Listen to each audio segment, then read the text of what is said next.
Assalamualaikum warahmatullahi wabarakatuh. Bismillah, alhamdulillah. Wassalatu wassalamu ala rasulillah wa ala alihi wa sahbihi wa mawala.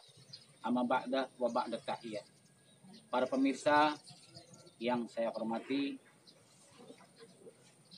di dalam peristiwa Isra Mi'raj, Rasulullah Shallallahu Alaihi Wasallam menerima perintah langsung dari Allah mengenai kewajiban sholat yang 5 waktu. Dan perlu kita ketahui bahwa Sayyidina Ali karamallahu wajah telah berkata, sebagaimana yang tertulis di dalam kitab Nasha'ihul Ibad karangan Syekh Nawawi Al-Bantani, la khaira fi sholatin la khusyu'a fiha. Tidak ada kebaikan di dalam sholat yang dilakukan tidak dengan khusyuk. Nah, dengan berdasarkan ini jelas bahwa sholat yang diterima Allah itu berarti sholat yang dilakukan dengan khusyuk. Pertanyaannya, yang seperti apa sih sholat yang khusyuk itu? Saya pernah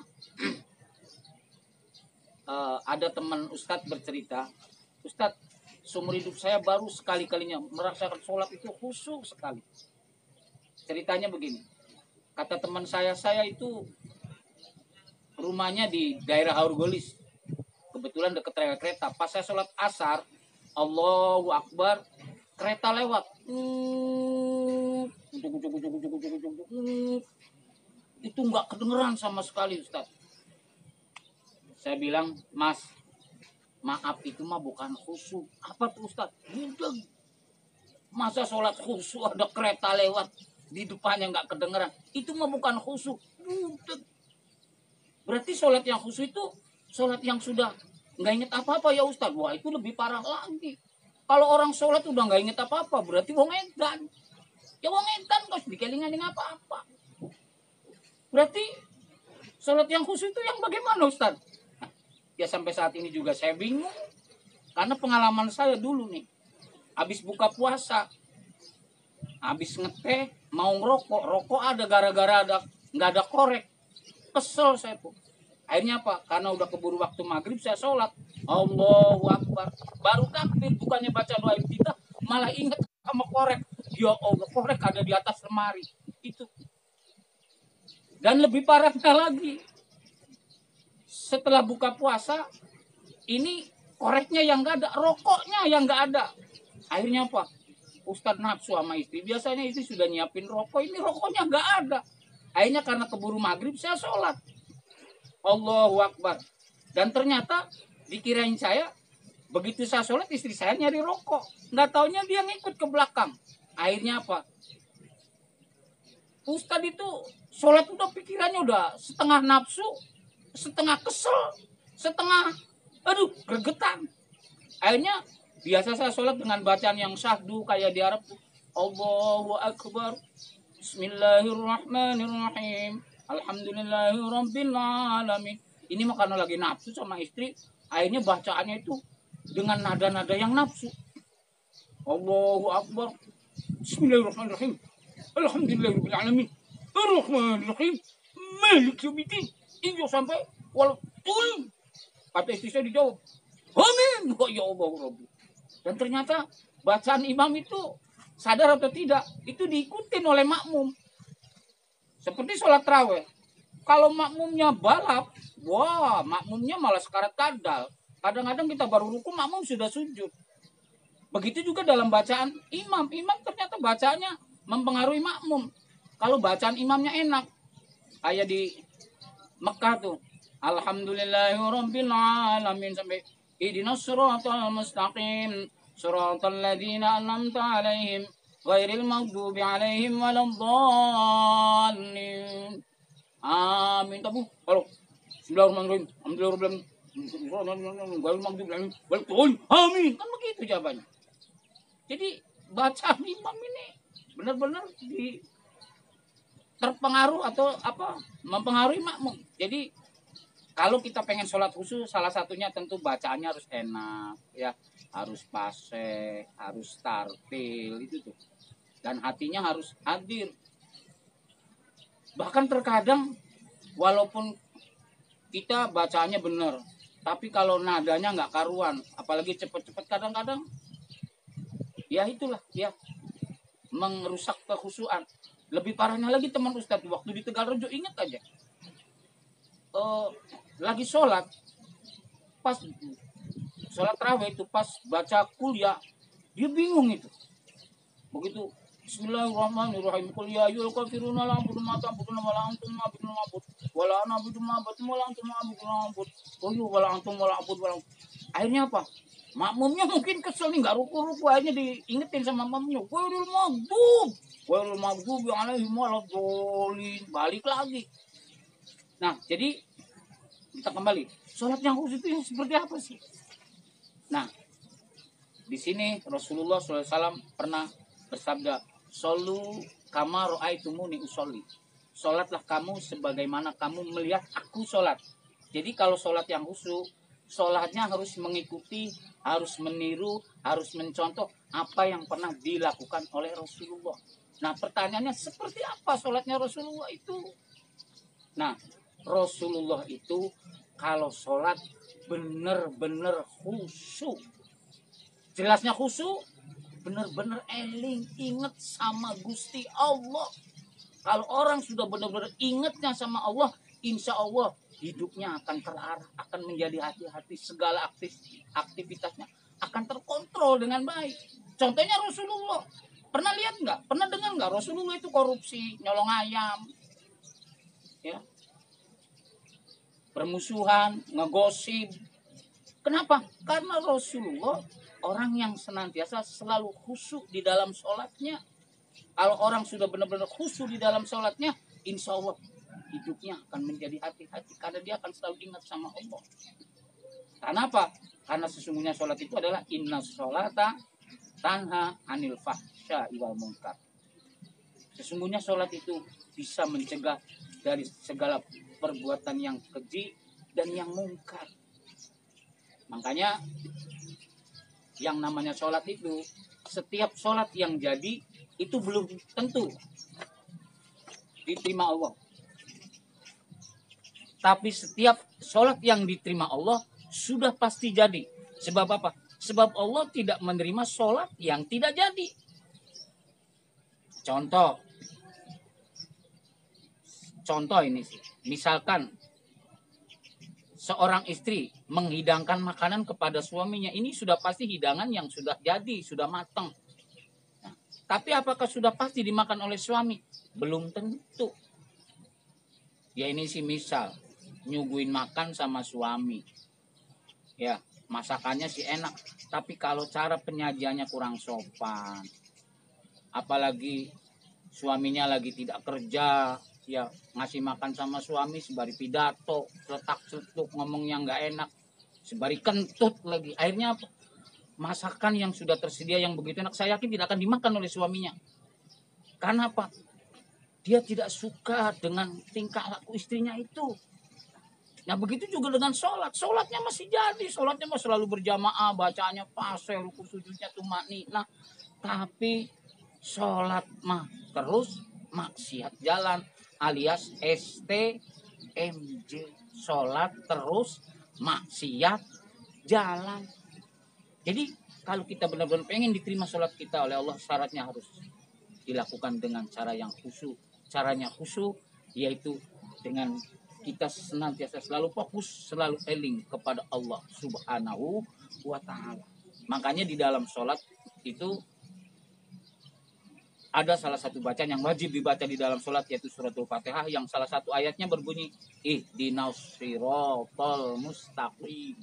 Ihdina, ya Allah, tunjukkanlah kami siratal mustaqim, pada jalan yang lurus. Nah, siratal mustaqim itu menurut banyak keterangan dari para ulama bahwa siratal mustaqim itu suatu jembatan yang dibentangkan di atas bara api neraka, di mana seluruh umat manusia dari zaman Adam sampai zaman akhir akan digiring suruh melintasi sirat tadi. Nah, sedangkan jembatannya itu ibarat rambut satu dibelah 7, tajamnya lebih tajam daripada pedang. Nah, kalau kita hakikatin, kalau kita cerna bahwa rambut satu dibelah 7 itu sebenarnya itu hari itu cuma satu. Hari itu cuma satu. Cuman dinamain menjadi 7 hari. Ada Ahad, Isnin, Selasa, Rabu, Kamis, Jumat, sampai Sabtu. Hari sebenarnya cuma satu. Nah, pada hari itulah, 1 hari 24 jam itulah kita dituntut untuk selalu hati-hati. Sebab kalau tidak hati-hati, nanti kita akan terjerumus ke dalam lembah siksa api neraka. Jadi Shirathul Mustaqim itu di mana? Ya di sini tempat kita berjalan supaya hati-hati agar kita selamat sampai tujuan, sampai kepada surganya Allah. Makanya Allah Subhanahu wa taala memerintah kita untuk sholat itu supaya apa? Supaya kita betul-betul selalu ingat sama Allah. Karena kalau kita sudah ingat kepada Allah, benar-benar kita eling sama Allah, insya Allah hidup kita akan menjadi hati-hati. Ma'asyiral muslimin, para pendengar yang berbahagia. Jadi kita kembali, sholat yang khusyuk itu yaitu sholat yang benar-benar kita elingnya sama Allah Subhanahu wa ta'ala. Nah, oleh karena itu dalam kesempatan ini saya mengingatkan bahwa dengan terjadinya peristiwa Isra Mi'raj ini, satu adalah pentingnya kita perintah sholat. Ya. Yang kedua, hikmah dari peristiwa Isra Mi'raj ini tentunya adalah untuk menguji keimanan kita. Ya, karena kalau kita baca, kita dengar apa yang terjadi dalam peristiwa Isra Mi'raj itu, sungguh kejadiannya sangat di luar nalar, di luar akal. Makanya cuman satu yang bisa menjawab semua ini, yang bisa memberikan adalah dengan keimanan, dengan iman, dengan keyakinan. Karena apa? Allah itu maha kuasa, Allah itu maha bisa, Allah itu maha dahsyat. Jadi kalau tidak dengan keimanan, ini sulit. Isra Mi'raj itu. Bahkan selain itu juga, peristiwa Isra Mi'raj ini adalah menjadi satu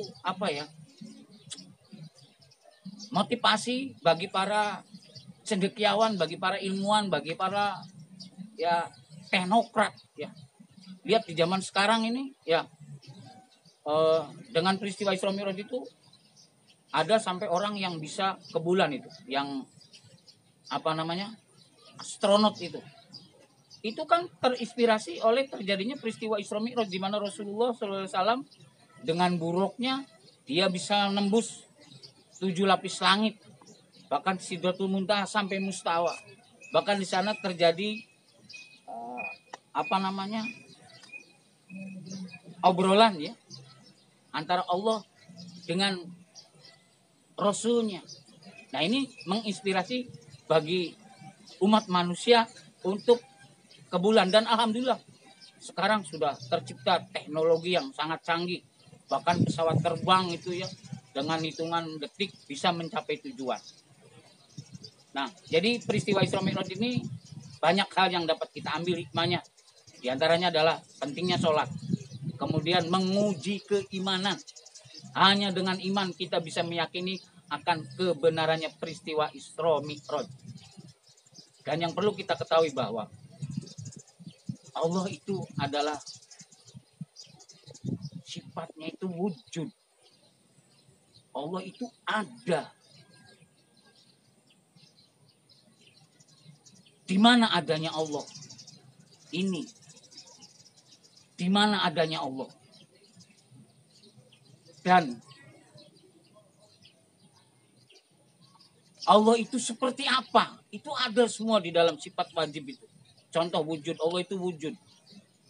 Ada, kata siapa? Kalau Allah itu ada, kata siapa? Coba, Allah ada itu kata siapa? Kalau saya jawab, Allah itu ada, kata yang sudah tahu. Siapa yang sudah tahu? Rasulullah. Dengan melalui apa? Peristiwa Isra Mi'raj. Makanya Islam adalah agama yang paling sempurna dibanding dengan agama-agama yang lain yang ada di muka bumi ini. Nah, Apa sih kelebihan Islam sehingga Islam itu dikatakan agama yang paling sempurna? Apa karena Islam itu ada rukun-rukunnya seperti ada sholat, zakat, puasa, haji? Apa karena itu? Kalau alasannya cuma karena itu, saya yakin agama-agama yang lain di luar Islam juga sama. Ada syahadatnya, ada sholatnya, ada zakatnya, ada puasanya, bahkan mungkin ada hajinya.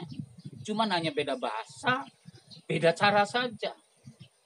Jadi karena apanya dong Islam itu dikatakan agama yang paling sempurna? Nah, Islam dikatakan agama yang paling sempurna adalah karena Islam mengajarkan adanya ma'rifat kepada Allah Subhanahu wa taala. Dan ini dibuktikan dengan terjadinya peristiwa Isra Mi'raj Nabi besar Muhammad sallallahu alaihi wasallam, di mana Rasulullah SAW bertemu langsung dengan Allah Subhanahu wa taala. Itu. Jadi saya ingatkan sekali lagi bahwa peristiwa Isra Mi'raj ini hanya bisa diyakini, dibenarkan, diimani dengan penuh keimanan yang mendalam di dalam hati, ya. Tidak bisa dengan kemampuan akal.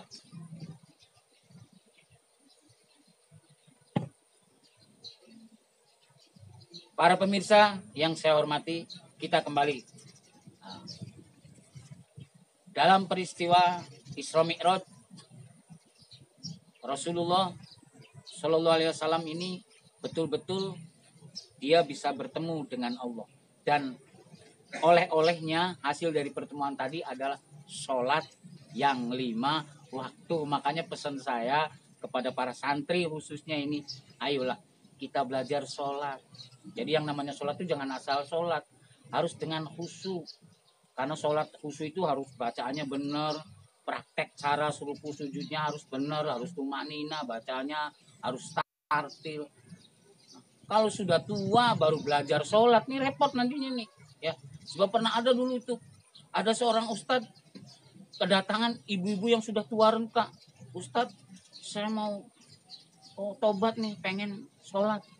Akhirnya diajarin sama ustadznya siang malam. Tapi namanya orang udah tua, ngajinya kan ngaji tulen, alias mesin jentul di seklalen. Jadi bingung ustadznya. Akhirnya apa? Udah, nenek yang penting sholat, dan sholatnya wajib berjamaah. Dan caranya ikutin imam saja. Doanya gimana Ustaz? Udah, doanya nggak usah yang keder-keder. Sebisa-bisa aja. Akhirnya apa? Nurut. Si nenek-nenek tadi ikut sholat berjamaah. Dan bacaannya ya sebisa-bisa aja. Begitu Allahu Akbar, sebisa-bisa. Sebisa-bisa. Allahu Akbar, sebisa-bisa. Sebisa-bisa. Sami Allahu liman hamidah, sebisa-bisa. Sebisa-bisa. Ya ini sih kesalahan yang ngajarin, bukan kesalahannya nenek. Dia nurut. Nah, yang lebih parahnya lagi, yang sebelahnya ini ngedengerin loh. Nenek-nenek tadi kok belajar bacanya sebisa-bisa aja, akhirnya dia nanya. Cuman kalau mau nanya kan batal juga. Akhirnya nanyanya pakai pinggang disenggol. Gol. Nih. Bacaannya apa? Sabisa-bisa. Hah? Sabisa-bisa. Akhirnya apa? Temennya jadi ikut batal nih gara-gara si nenek ini. Nah, sebelahnya lagi ngomong lagi. Gue mau lagi sholat kok nanya. Diem gak boleh ngomong, batal blog. Aduh ada blognya lagi 3 tuh batal. Nah makmum 4 tinggal 1 tuh yang bener. Nah kata yang satu, alhamdulillah dari tadi saya mah cicing baik. Segerbong tuh batal semua. Akhirnya imam aturan baca surat, dia baca istighfar tuh. Astagfirullahaladzim. Menungsa. Lagi sholat apa lagi seminar. Nah itu. Jadi pentingnya kita belajar sholat dari semenjak usia dini itu. Mungkin hanya itu saja yang dapat kami sampaikan. Kurang lebihnya mohon maaf. Akhirul kalam billahi taufik wal hidayah. Assalamualaikum warahmatullahi wabarakatuh.